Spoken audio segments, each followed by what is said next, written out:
Jo, Arbiscar, he creuat la mar navegant cap a l'eixida del sol, al llom d'un vaixell del meu amic grec Herotos, fins a arribar a les costes de l'antigua Troia, com cantava Homero.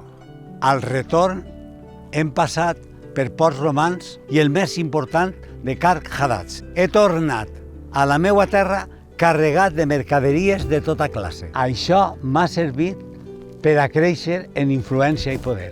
Jo, Arbiscar, he aconseguit, gràcies als meus esforços comercials, ser reconegut, inclòs en l'aristocràcia de Tana, i triat membre del Consell de Savis amb les meues paraules són escoltades amb respecte i temor.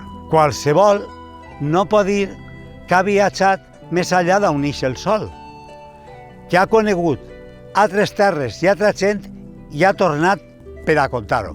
Els productes que jo porte han servit perquè l'actual cabdil i la seva família milloren el seu estatus i el seu poder. Per això la meva filla serà la dona del primogènit del meu amic Sekel. Les converses estan molt avançades.